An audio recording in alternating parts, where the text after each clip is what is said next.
بسم الله الرحمن الرحيم. ألف لام را. تلك آيات الكتاب وقرآن مبين.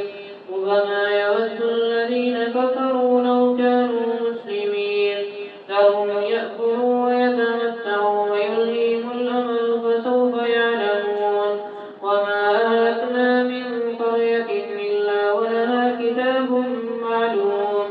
ما تسبق من أمة أجلها وما يستأخرون. وقالوا يا أيها الذي نزل عليه الذكر إنك لمجنون. لو ما تأتينا بالملائكة إن كنت من الصادقين. ما ننزل الملائكة إلا بالحق وما كانوا إذا منذرين. إنا نحن نزلنا الذكر وإنا له لحافظون. ولقد أرسلنا من قبلك في شيع الأولين. وما يأتيهم من رسول إلا كانوا به يستهزئون. كذلك نسلكه في قلوب المجرمين.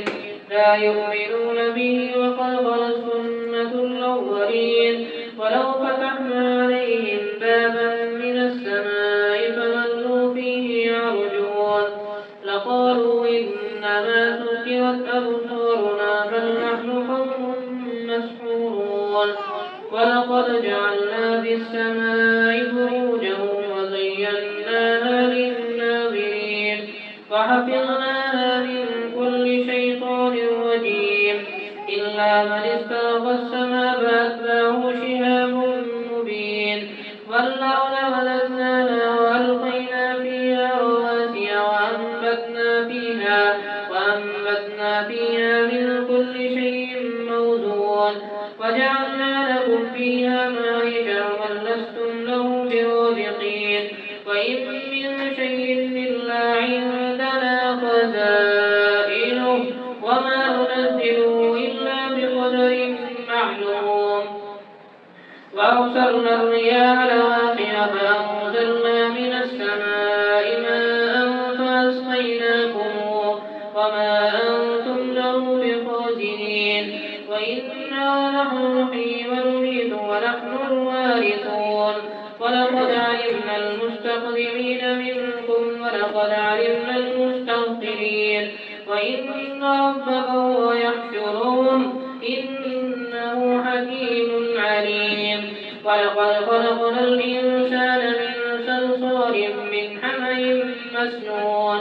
والجان خلقناه من قبل من نار السموم. وإذ قال ربك للملائكة إني خالق بشرا من صلصال من حمأ مسنون. فإذا سويته ونفخت فيه من روحي فقعوا له ساجدين. فسجد الملائكة كلهم أجمعون إلا إبليس أبى أن يكون مع الساجدين. قال يا إبليس ما لك ألا تكون مع الساجدين. قال لم نكن ليسجد لبشر خلقته من صلصال من حمأ مسنون.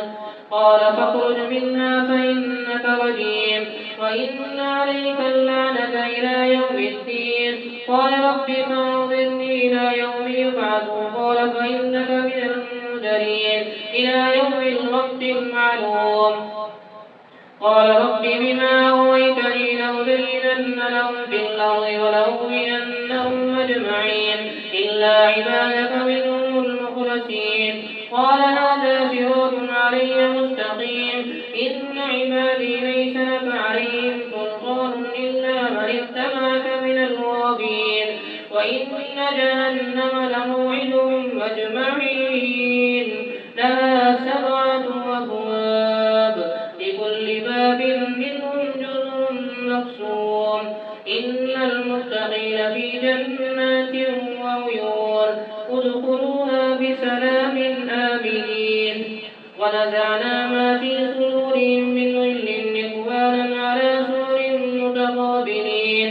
لا يمسهم فيها نسب وما هم منا بمخرجين. نبئ نبئ عبادي أني أنا الغفور الرحيم وأن عذابي هو العذاب الأليم ونبئهم عن ضيف إبراهيم إذ دخلوا عليه فقالوا سلاما قال إنا منكم وجلون قالوا لا توجل إنا نبشرك بغلام عليم قال أبشرتموني على أن مسني الكبر فبم تبشرون قالوا بشرناك بالحق فلا تكن من القانتين قال ومن يقنط من رحمة ربه إلا الضالون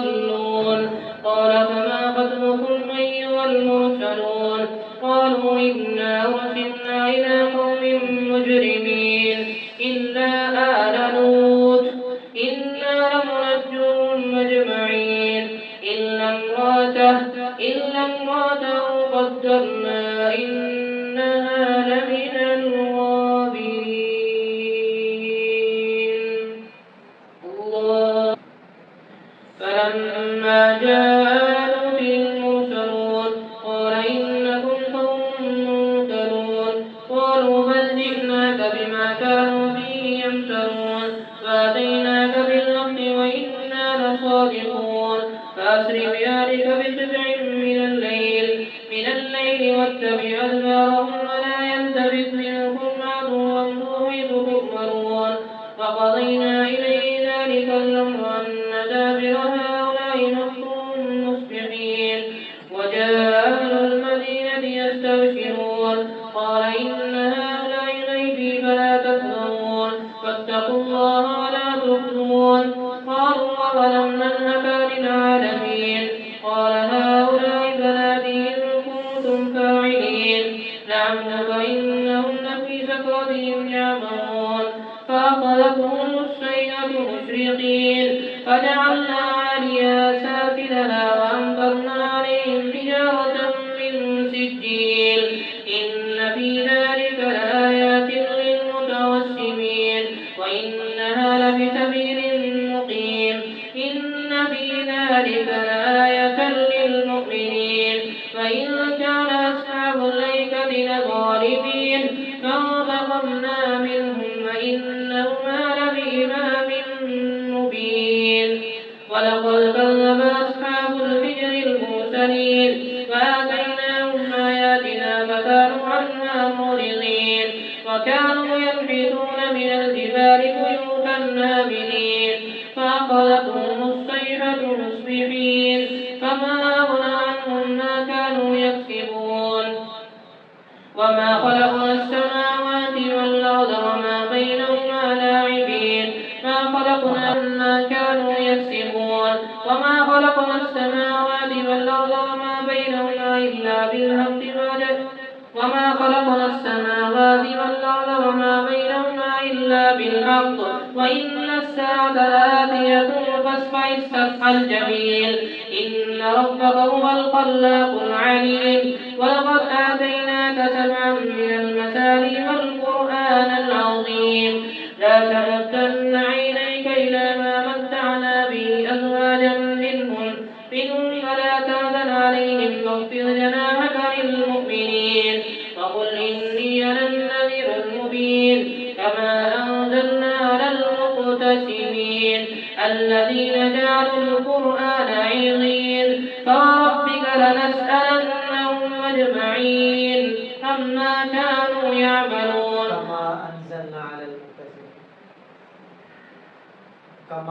كما أنزلنا على المقتسمين الذين جعلوا القرآن عظيم فربك لنسألنهم أجمعين عما كانوا يعملون فاستأ بما تؤمر وأعرض عن المشركين إنا كفيناك المستهزئين الذين يجعلون مع الله إلها آخر فسوف يعلمون ولقد نعلم أنك يضيق صدرك بما يقولون فسبح بحمد ربك وكن من الساجدين واعبد ربك حتى يأتيك اليقين. بسم الله الرحمن الرحيم. أتى أمر الله لا تستعجلوا سبحانه وتعالى عما يشركون ينزل الملائكة بالروح من أمره على من يشاء من عباده أن أنذروا أنه لا إله إلا أنا فاتقون خلق السماوات والأرض بالحق تعالى عما يشركون خلق الإنسان من نطفة فإذا هو خصيم مبين والأنعام خلقها لكم فيها دفء ومنافع ومنها تأكلون ولكم فيها جمال حين تريحون وحين تسرحون وتحمل أثقالكم إلى بلد لم تكونوا بالغيه إلا بشق الأنفس إن ربكم لرؤوف رحيم والخيل والبغال والحمير لتركبوها وزينة ويخلق ما لا تعلمون وعلى الله قصد السبيل ومنها جائر ولو شاء لهداكم أجمعين هو الذي أنزل من السماء ماء لكم منه شراب ومنه شجر فيه تسيمون ينبت لكم به الزرع والزيتون والنخيل والأعناب ومن كل الثمرات إن في ذلك لآية لقوم يتفكرون فسخر لكم الليل والنهار والشمس والقمر والنجوم مسخرات بأمره إن في ذلك لآيات لقوم يعقلون وما ذرأ لكم في الأرض مختلفا ألوانه إن في ذلك لآية لقوم يذكرون وهو الذي سخر البحر تأكلوا منه لحما طريا وتستخرجوا منه حلية وتلبسونها وترى الفلك مواخر فيه ولتبتغوا من فضله ولعلكم تشكرون وألقى في الأرض رواسي أن تميد بكم وأنهارا وسبلا لعلكم تهتدون وعلامات وبالنجم هم يهتدون أفمن يخلق كمن لا يخلق أفلا تذكرون وإن تعدوا نعمة الله لا تحصوها إن الله لغفور رحيم والله يعلم ما تسرون وما تعلنون فالذين يدعون من دون الله لا يخلقون شيئا وهم يخلقون أموات غير أحياء وما يشعرون أيان يبعثون إلهكم إله واحد فالذين لا يؤمنون بالآخرة قلوبهم منكرة وهم مستكبرون لا جرم أن الله يعلم ما يسرون وما يعلنون إنه لا يحب المستكبرين وإذا قيل لهم ماذا أنزل ربكم قالوا أساطير الأولين ليحملوا أوزارهم كاملة يوم القيامة ومن أوزار الذين يضلونهم بغير علم ألا ساء ما يزرون قد مكر الذين من قبلهم فأتى الله بنيانهم من القواعد فخر عليهم السقف من فوقهم فأتاهم العذاب من حيث لا يشعرون ثم يوم القيامة يخزيهم ويقول أين شركائي الذين كنتم تشاقون فيهم قال الذين أوتوا العلم إن الخزي اليوم والسوء على الكافرين الذين تتوفاهم الملائكة ظالمي أنفسهم فألقوا السلم ما كنا نعمل من سوء ألا إن الله عليم بما كنتم تعملون فادخلوا أبواب جهنم خالدين فيها فلبئس مثوى المتكبرين وقيل للذين اتقوا ماذا أنزل ربكم قالوا خير للذين أحسنوا في هذه الدنيا حسنة ولدار الآخرة خير ولنعم دار المتقين جنات عدن يدخلونها تجري من تحتها الأنهار لهم فيها ما يشاءون كذلك يجزي الله المتقين الذين تتوفاهم الملائكة طيبين يقولون سلام عليكم ادخلوا الجنة بما كنتم تعملون هل ينظرون إلا أن تأتيهم الملائكة أو يأتي أمر ربك كذلك فعل الذين من قبلهم وما ظلمهم الله ولكن كانوا أنفسهم يظلمون فأصابهم سيئات ما عملوا وحاق بهم ما كانوا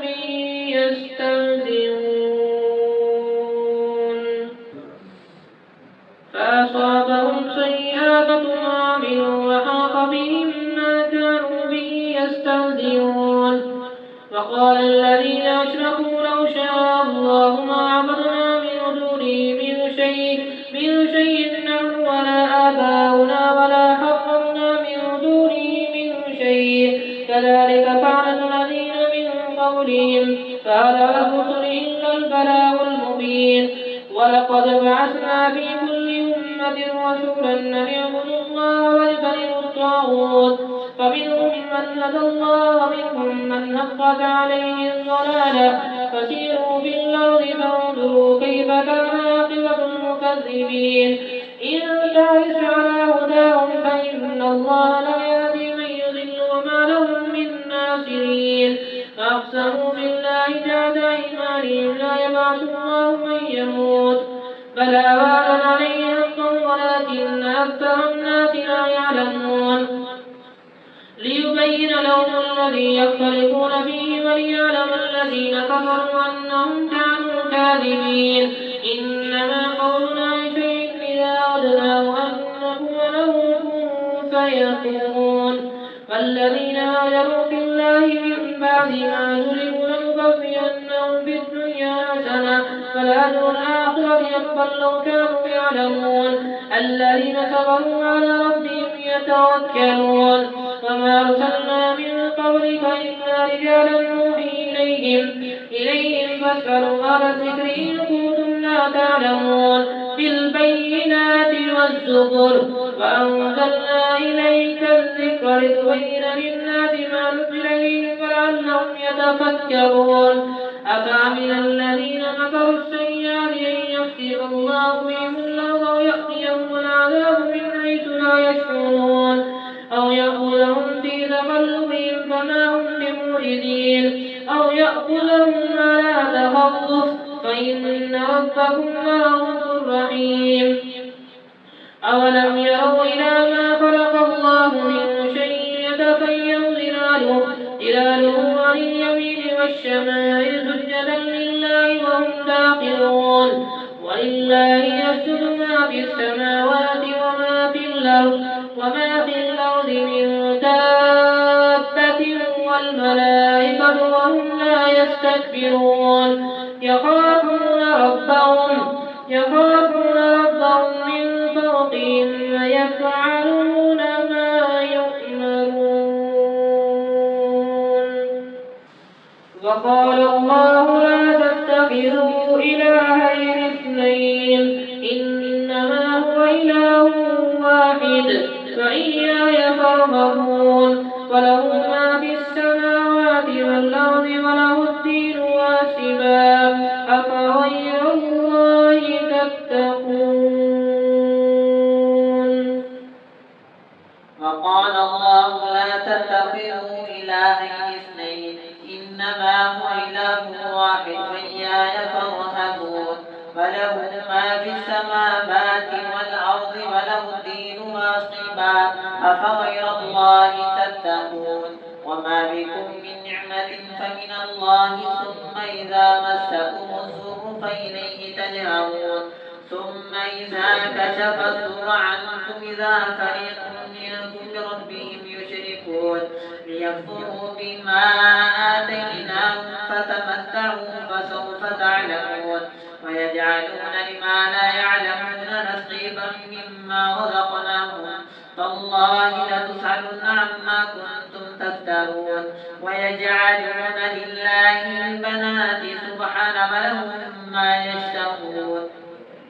وإذا بشر أحدهم بالأنثى ظل وجهه مسودا وهو كظيم يتبعض من القوم من سوء ما بشر به أيمسكه على هون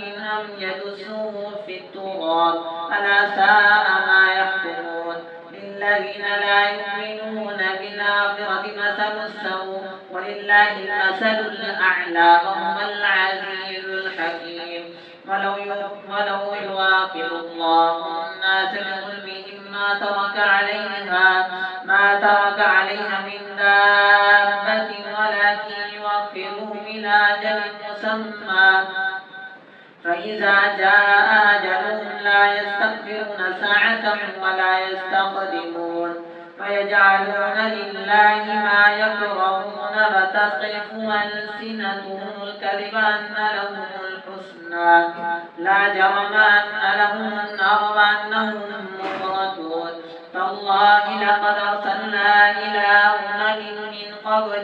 من قبلك فزين لهم الشيطان أعمالهم فهو وليهم اليوم ولهم عذاب عليم وما أنزلنا عليك الكتاب إلا لتبين لهم الذي اختلفوا فيه وهدى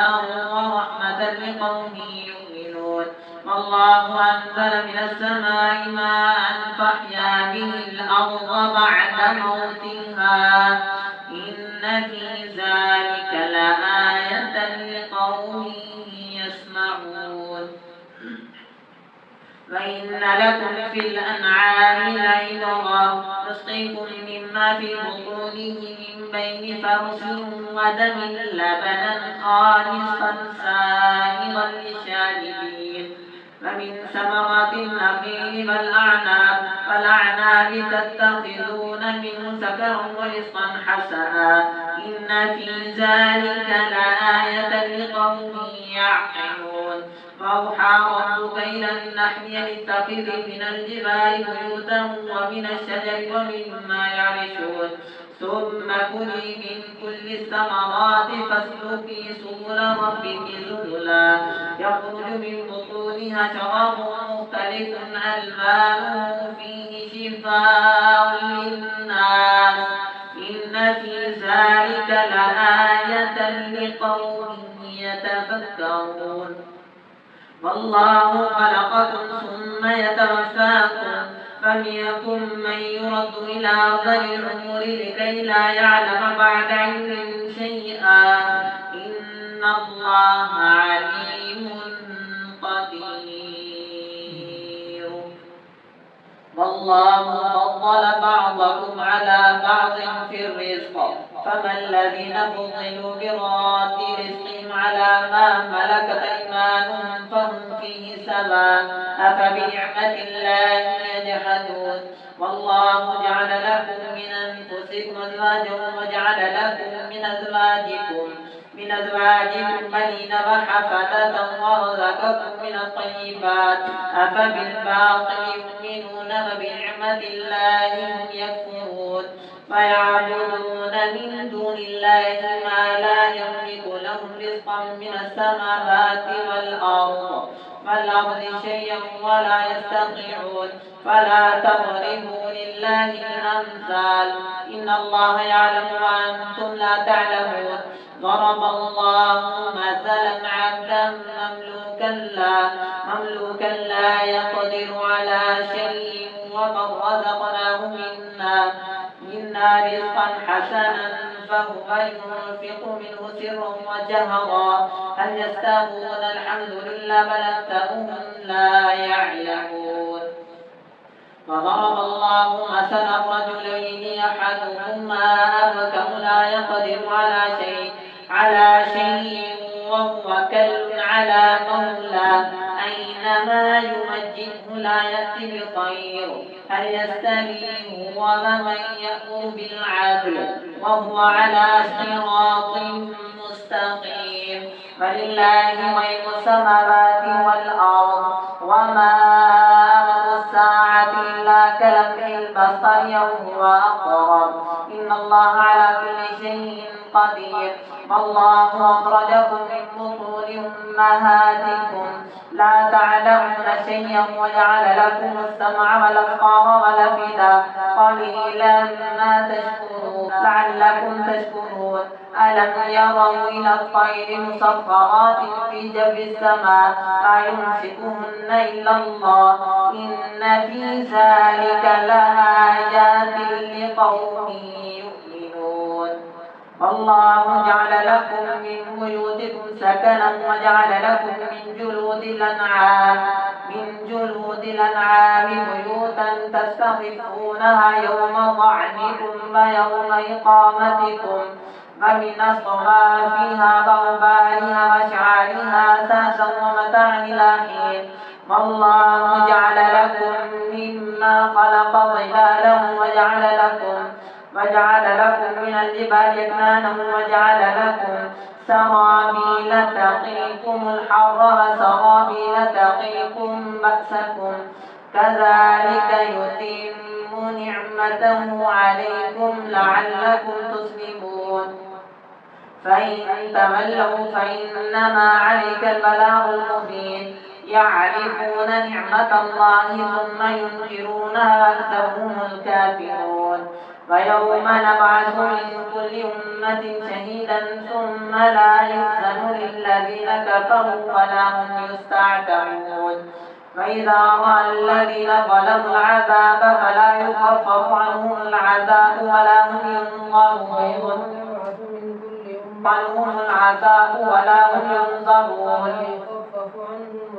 فلا يخفف عنهم ولا هم ينظرون. وإذا رأى الذين أشركوا شركاءهم قالوا ربنا هؤلاء شركاؤنا الذين كنا ندعو من دونك فألقوا إليهم القول إنكم لكاذبون. فألقوا إلى الله يومئذ السلم وضل عنهم ما كانوا يفترون.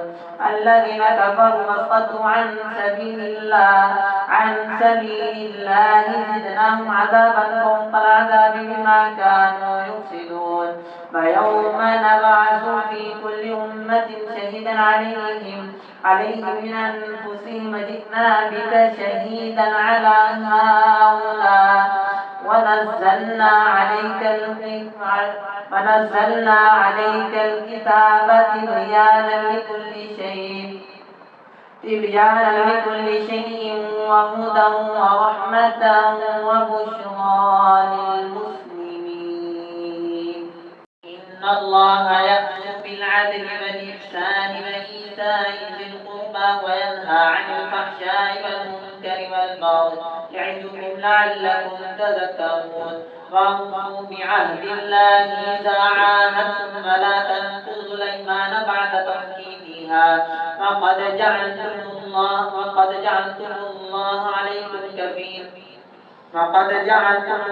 لكم عليهم كفيلا. وأوفوا بعهد الله إذا عاهدتم ولا تنقضوا الأيمان بعد توكيدها وقد جعلتم الله لكم عليهم كفيلا.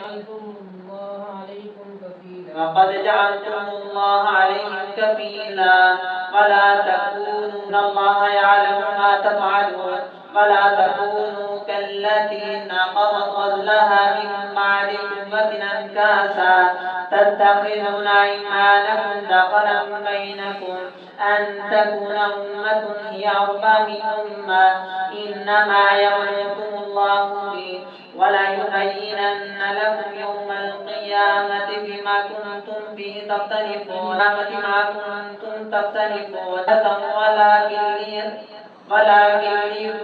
ولو شاء الله لجعلكم أمة واحدة ولكن يضل من يشاء ويهدي من يشاء ولتسألن عما كنتم تعملون. ولا تتخذوا أيمانكم دخلا بينكم فتزل قدم بعد ثبوتها وتذوقوا السوء بما صددتم عن سبيل الله ولكم عذاب عظيم. ولا تشتروا بعهد الله ثمنا قليلا إنما عند الله وخير لكم إن كنتم تعلمون. ما عندكم ينفد وما عند الله باق ولنجزين الذين صبروا أجرهم بأحسن ما كانوا يعملون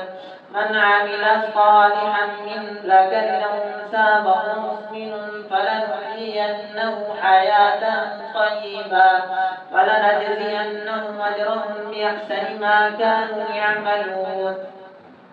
فإذا قرأت القرآن فاستعذ بالله من الشيطان الرجيم إنه ليس له سلطان على الذين آمنوا وعلى ربهم يتوكلون إنما سلطانه على الذين يتولونه والذين هم به مشركون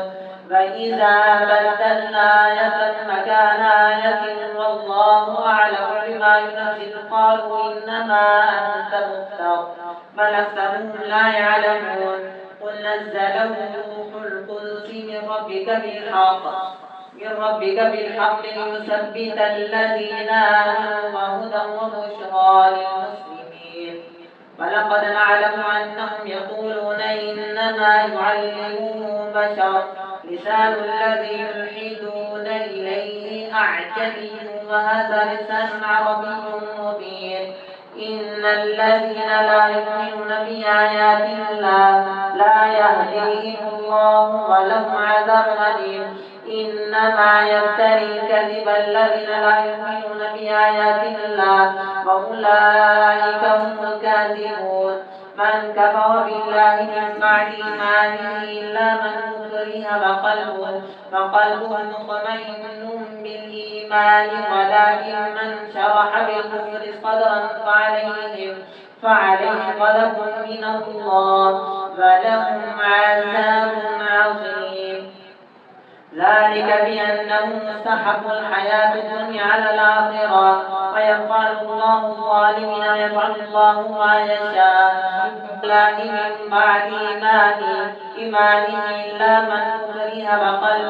فقلبه مطمئن بالإيمان ولكن من شرح بالكفر صدرا فعليهم غضب من الله ولهم عذاب عظيم ذلك بأنهم استحبوا الحياة الدنيا على الآخرة وأن الله لا يهدي القوم الكافرين لا جرم أن أولئك الذين طبع الله على قلوبهم أولئك هم الغافلون وما أنهم في الآخرة هم الخاسرون ثم إن ربك للذين هاجروا من بعد ما فتنوا ثم جاهدوا وصبروا إن ربك من بعدها لغفور رحيم يوم تأتي كل نفس ما عملت من خير إن ربك للذين هاجروا من بعد ما فتنوا ثم جاهدوا وصبروا إن ربك من بعدها لغفور رحيم يوم تأتي كل نفس ما عملت كل نفس تجادل عن نفسها وتوفى كل نفس ما عملت وهم لا يظلمون وضرب الله مثلا قرية كانت آمنة مطمئنة يأتيها رزقها رغدا من كل مكان وما هو بمجد ومن وما هو بكل مكان فكفرت بأنعم الله فأذاقها الله لباس الجوع والخوف بما كانوا يصنعون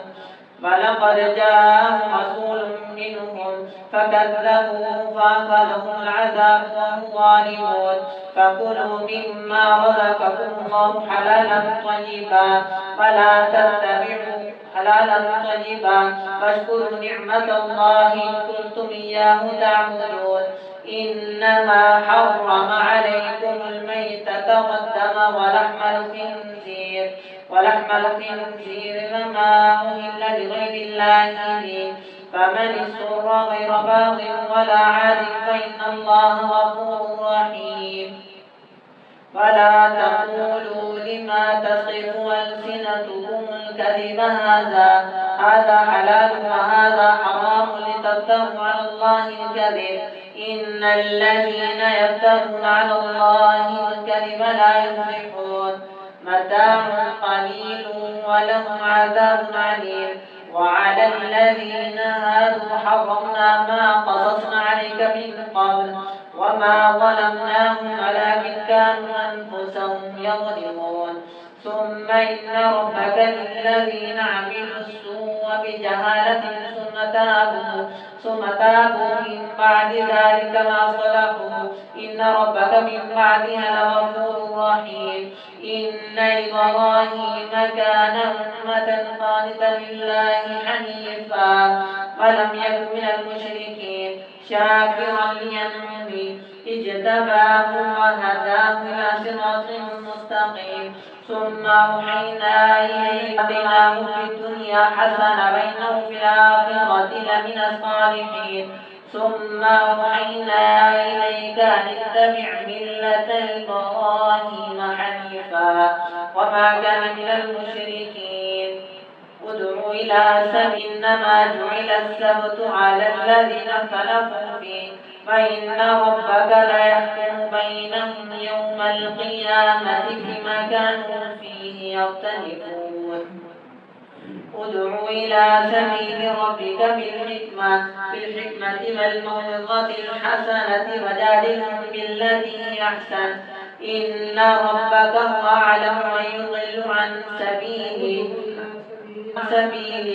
عن سبيله وهو أعلم بالمهتدين. وإن عاقبتم فعاقبوا بمثل ما عوقبتم به ولئن صبرتم لهو خير للصابرين. وما